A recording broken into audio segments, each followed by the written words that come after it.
bilan d'Andrés Manuel López Obrador, qu'on surnomme affectueusement AMLO, est assez médiocre. AMLO ne correspond pas à l'image traditionnelle du dirigeant populiste qui s'égosille et qui insulte à tout va, mais il est très bon pour identifier les quelques doléances de son électorat qu'il peut facilement satisfaire. Quand ses prédécesseurs dépensaient sans compter, AMLO s'est montré plus habile. Il voyage en classe économique, la résidence officielle est devenue un centre culturel et il s'est débarrassé de l'avion présidentiel 787 Dreamliner. Ces actions suscitent évidemment la sympathie populaire. Au vu des styles de vie indécents de bon nombre de politiciens mexicains, on crache pas dans la soupe. Le souci, c'est quand il utilise sa popularité pour justifier toute action gouvernementale malgré le coût qu'elle peut représenter pour l'économie. En outre, la gestion de la pandémie a été désastreuse et encore, je suis gentil. Pareil pour les questions de criminalité. Pourtant, le taux d'approbation d'AMLO est plutôt bon, voire très bon. Alors de la même manière que Trump commençait sa journée en regardant de la télé-réalité, AMLO donne en moyenne une conférence de presse par jour et elle dure souvent 2 heures. Il peut invoquer tant qu'il le veut la carte de la transparence et de l'horizontalité avec ses concitoyens, ça n'empêche qu'il pourrait vaquer un peu plus à ses fonctions présidentielles. La guerra es sinónimo de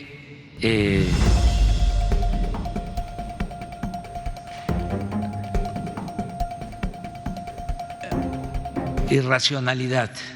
6 mots, 20 secondes. On colle au basque des ténors comme le soudaf Jacob Zuma, Biden. Bonne chance pour rester attentif. Mais mieux vaut ne pas baisser la garde avec AMLO, parce que sous son air attendrissant, sous sa présidence, le Mexique est en train de traverser sa 4e transformation. Un plan politique qui consiste à abroger les réformes initiées par ses prédécesseurs pour laisser la place libre à ses propres initiatives fantaisistes. Il a recours à des politiques déjà employées par le passé en Amérique latine, celles-là même qui s'étaient révélées infructueuses, aboutissant généralement à la fuite de l'investissement productif. C'est précisément ce qu'il se passe dans le secteur de l'énergie. D'un côté, il y a la réforme de l'électricité, de l'autre, la direction prise par la compagnie pétrolière d'État, Pemex. Et c'est justement ce point précis que nous allons aborder dans cette vidéo. Comment les réformes entreprises par AMLO vont-elles impacter l'économie mexicaine? Comme d'hab, petit saut dans le temps pour comprendre le pourquoi du comment. Un monopole d'État. Il y a tout juste un siècle, le Mexique était le 2e principal producteur de pétrole au monde, juste derrière les États-Unis. Le secteur était alors dominé par les entreprises étrangères. La compagnie américaine El Águila, la plus grosse du secteur, fut acquise par la britannico-néerlandaise Royal Dutch Shell Company. De nombreuses entreprises états-uniennes opéraient aussi in situ. Mais les gisements mexicains les ont rapidement désintéressés. Les Britanniques se sont tournés vers le Moyen-Orient et les États-Unis vers le Venezuela. Le président de l'époque, Lázaro Cárdenas, était assez proche du peuple. Les compagnies pétrolières étrangères s'installant au Mexique n'avaient pas anticipé les réformes agraires et industrielles que mettrait en œuvre le dirigeant mexicain. En 1938, un conflit majeur a éclaté lorsque les compagnies pétrolières ont refusé de se conformer à une décision de la Cour suprême en faveur des revendications syndicales. Le président Lázaro Cárdenas est intervenu directement en décrétant ni une ni deux la nationalisation de l'industrie pétrolière. Ainsi est née l'entreprise d'État Petróleos Mexicanos, Pemex. La société s'est vue accorder le monopole de l'industrie pétrolière mexicaine, c'est-à-dire la prospection, l'exploitation et le raffinage. Le moment est tombé à point étant donné que les États-Unis et le Royaume-Uni avaient d'autres inquiétudes en tête dans les années 1940. Et coup double étant donné que la Seconde Guerre mondiale et la croissance économique d'après-guerre ont fait exploser la demande de pétrole brut.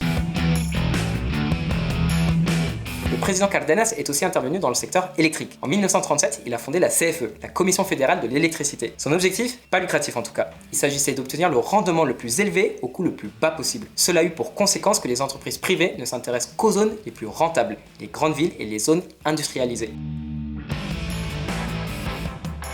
Et c'est ainsi que la Commission fédérale de l'électricité s'est retrouvée avec les laissés-pour-compte, les zones rurales paupérisées et isolées. Le système a rapidement coulé l'entreprise publique et plus de la moitié des Mexicains n'avaient toujours pas accès à un réseau électrique. Alors plutôt que de privatiser le marché afin de favoriser la concurrence et d'encourager l'investissement, le Mexique des années 60, sous la présidence d'Adolfo López Mateos, a complètement nationalisé l'industrie mexicaine de l'électricité. Au début, les résultats étaient plutôt bons. Le Mexique disposait d'assez de ressources pour mettre sous perfusion le marché de l'électricité. À l'époque, les pays pétroliers étaient dans une position très avantageuse et elle s'est renforcée courant des années 70.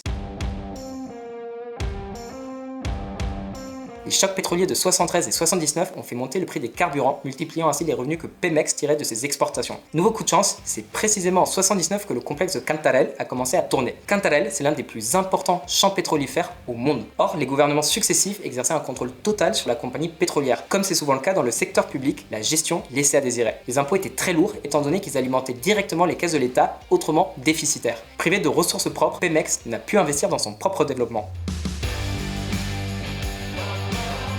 Bon, on va pas non plus pleurer sur le sort d'une compagnie pétrolière et de ses hypothétiques actionnaires. Le complexe de Cantarell atteignit son pic de production en 2004. Cette année-là fut aussi un record de production pour Pemex, 3,4 millions de barils de pétrole brut par jour. L'année dernière, on se situait à la moitié de ce volume qui a diminué d'année en année. Face au déclin de Cantarell, Pemex planifie un investissement à hauteur de 70 milliards de dollars entre 2008 et 2012, ayant pour but l'exploration et la production de pétrole brut. Mais Pemex n'était techniquement pas au point dans plusieurs des domaines dans lesquels l'entreprise avait investi, comme le forage en eau profonde et le fracking, la fracturation hydraulique. Désastre garanti. Et pour ne rien arranger, ces investissements ont été financés par la dette publique. Et dans un pays comme le Mexique, il y a une constante, la corruption. Déjà que les groupes pétroliers sont pas les plus transparents. Le colosse mexicain au pied d'argile vacillait. Il devenait urgent de réagir. Et c'est à Enrique Peña Nieto qu'est revenue cette responsabilité. Un des mandats présidentiels les plus incompétents et corrompus de l'histoire de l'humanité. Une caricature de gouvernement.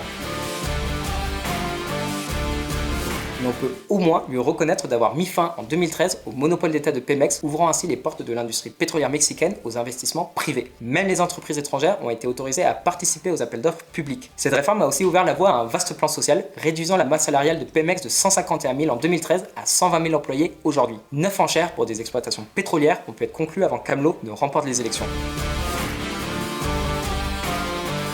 À ce jour, 111 champs ont été adjugés lors de ces enchères et 34 sont déjà en cours d'exploitation, ce qui représente 18 milliards de dollars déjà investis. L'État mexicain prélèverait 74% des revenus générés par ces exploitations, ce qui en fait l'un des pourcentages les plus élevés au monde. Alors oui, la réforme a attiré plusieurs milliards de dollars d'investissements étrangers, des entreprises privées qui reversent à l'État mexicain la majeure partie de leurs revenus, et pas l'ombre d'un peso mexicano investi. Plutôt une bonne affaire à court terme. On appelle ça l'industrie extractiviste, et elle risque à terme de reprimariser le pays dont les ressources sont exploitées en l'habituant à une économie de rente. Si nos quitan el petróleo, sería como desangrar a México. AMLO s'est farouchement opposé à la réforme énergétique de Peña Nieto. Il a même promis qu'il organiserait un référendum pour que le peuple puisse s'exprimer. Mais entre les promesses de campagne et la gouvernance, en décembre 2018, AMLO accède à la présidence. Suffisamment de temps s'est écoulé depuis pour que l'on commence à percevoir les effets désastreux de sa politique énergétique.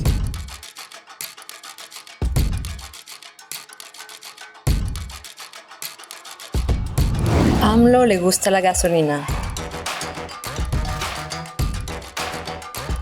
López Obrador a ponctuellement tenu des consultations populaires, par exemple au sujet de la construction d'une ligne de chemin de fer ou d'un aéroport. Et franchement, je suis pas contre. Ça rappelle le principe de la convention citoyenne, mais à plus grande échelle. En revanche, la consultation promise sur la réforme énergétique, elle, a disparu des radars. Pemex n'en est pas moins resté un casse-tête pour le gouvernement mexicain. Entre le discours d'AMLO, qui en parle comme s'il s'agissait du joyau de la couronne, et la réalité des affaires politiques, il y a un monde. Les années défilent et les pertes s'accumulent pour Pemex. On ignore où ça coince, étant donné que l'extraction d'un baril de pétrole brut coûte en moyenne 7 $ et peut ensuite être vendu 10 fois plus cher. De surcroît, Pemex est asphyxié par l'impôt de l'État qui finance un tiers des dépenses publiques de l'ancien empire aztèque. Pemex parmi les 10 entreprises les plus endettées du monde. Une dette de plus de 100 milliards de dollars. Une dette qui monte d'année en année.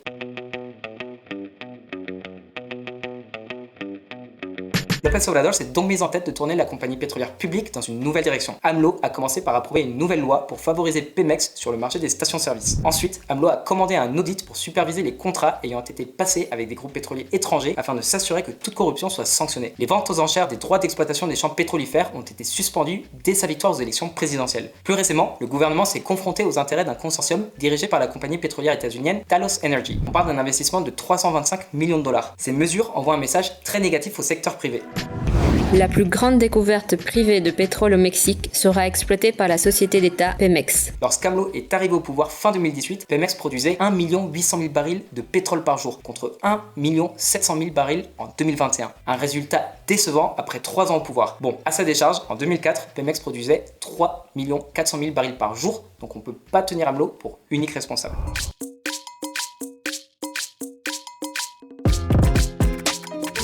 En revanche, ce qui est amusant, c'est qu'un pays possédant tant de gisements de pétrole soit obligé d'importer son carburant. Ces raffineries datent du 19e siècle. AMLO a promis de s'attaquer à cette absurdité, mais la facture est salée. Plus de 6 milliards de dollars ont déjà servi à la modernisation des raffineries de Pemex et au rachat de la moitié d'une raffinerie texane appartenant pour moitié à Pemex, pour l'autre à Shell. Mettre fin au partenariat avec Shell est un choix questionnable étant donné la gestion chaotique par Pemex de ses propres actifs. Mais AMLO a surtout investi près de 9 milliards de dollars dans la construction d'une raffinerie dans son état natal de Tabasco. AMLO a pour ferme ambition que le Mexique puisse atteindre l'autosuffisance stratégique en termes d'approvisionnement en pétrole et il est prêt à tout pour sa championne Pemex. Construction par Pemex d'une raffinerie dans une zone verte qu'elle avait promis de protéger. 2023, c'est l'année que le gouvernement vise pour atteindre cette autonomie pétrolière. Mais la stratégie est à repenser. Le Mexique suit la même recette depuis des années. Pétrole, nationalisme et interventionnisme sans tenir compte des critères commerciaux. Bon, on a compris pour le pétrole. Qu'en est-il du secteur de l'électricité ?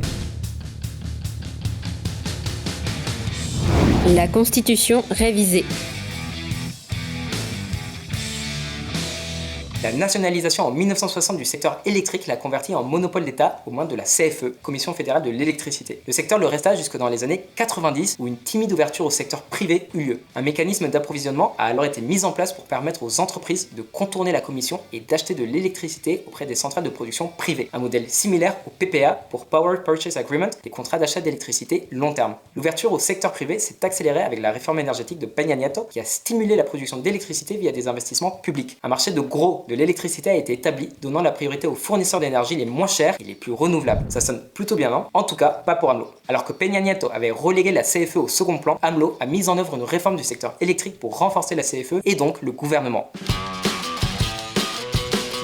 Cette réforme a été sujette à controverse car elle modifie l'ordre de distribution d'énergie par les centrales. En premier lieu, les centrales hydroélectriques à fioul et au charbon gérées par la CFE, puis les centrales à cycle combiné, donc au gaz naturel, gérées par la Commission. Suivent alors les parcs éoliens et les centres photovoltaïques privés, et les derniers de l'ordre de priorité, les centrales à cycle combiné privées. Pourquoi privilégier le thermique sur le renouvelable ? L'éolien et le solaire devraient être mis à contribution lorsque le terrain est propice. Les centrales thermiques devraient seulement servir à combler les lacunes. Après, pas besoin d'aller bien loin pour trouver des exemples de politique énergétique à la ramasse. L'Allemagne a renoncé au nucléaire pour relancer son industrie du charbon. Bonjour le CO2. Le fait est que López Obrador a approuvé cette réforme il y a plusieurs mois déjà, mais un tribunal l'a suspendu provisoirement. Dans une démocratie fonctionnelle, cela aurait signé l'arrêt de mort de cette réforme, mais en l'occurrence, on parle du Mexique. Le président mexicain menace de modifier la Constitution si le projet de loi sur l'électricité est annulé. À l'heure actuelle, AMLO met tout en œuvre pour parvenir à ses fins, et le président mexicain ne dispose pas d'une majorité suffisante pour l'approuver. D'ailleurs, on ne parle plus d'ordre de distribution, mais de quotas. L'objectif, garantir que les centrales électriques de la CFE produisent au moins 54% de l'électricité au Mexique. Alors pourquoi cette omnibulation de la part d'AMLO pour une électricité d'État ? C'est surtout parce qu'en 2020, une nouvelle réglementation internationale est entrée en vigueur. Elle limite notamment le soufre contenu dans le carburant utilisé par les compagnies maritimes. Jusqu'alors, c'était l'un des principaux débouchés du fuel produit par les raffineries mexicaines. Sauf que les raffineries de Pemex sont tellement obsolètes qu'elles sont incapables de réduire leur teneur en soufre. L'objectif d'AMLO, c'est de taper dans les réserves de fuel dont personne ne veut pour alimenter les centrales thermiques de la CFE. Et ce, malgré un indice de pollution beaucoup plus élevé et des coûts de production environ 25% supérieurs à ceux des centrales renouvelables. AMLO se fiche de l'impact environnemental et du coût élevé de production. Ce qui l'intéresse réellement, c'est de renflouer, quel qu'en soit le prix, les entreprises publiques mexicaines. D'où les subventions illimitées afin de maintenir les factures d'électricité de la population à un niveau plancher. Mais le pire est à venir. Avec la réforme d'AMLO, le Mexique aura non seulement une énergie plus chère, plus sale, mais en plus, près de 40 milliards de dollars d'investissement dans l'énergie éolienne et solaire sont menacés. L'avenir de la balance commerciale du Mexique s'assombrit, surtout qu'on observe une baisse des investissements depuis qu'AMLO a remporté les élections. Une opportunité gâchée. Les multinationales de l'énergie souhaitent diversifier leur chaîne d'approvisionnement pour réduire leur dépendance à la Chine. Mais le président mexicain n'inspire pas confiance. Les données parlent d'elles-mêmes. Alors que penser de la priorisation des intérêts économiques des entreprises publiques sur la préservation de l'environnement, l'enjeu majeur du siècle ? Je vous laisse y répondre. Si nos vidéos vous plaisent et que vous souhaitez en voir davantage, abonnez-vous, mettez un pouce bleu ou rouge si ça vous fait kiffer et n'hésitez pas à les partager à vos proches. C'est important de se culturer, vous passerez de meilleurs moments lors de vos repas de famille avec votre beauf, votre oncle raciste ou votre mamie homophobe. Hasta luego et viva México!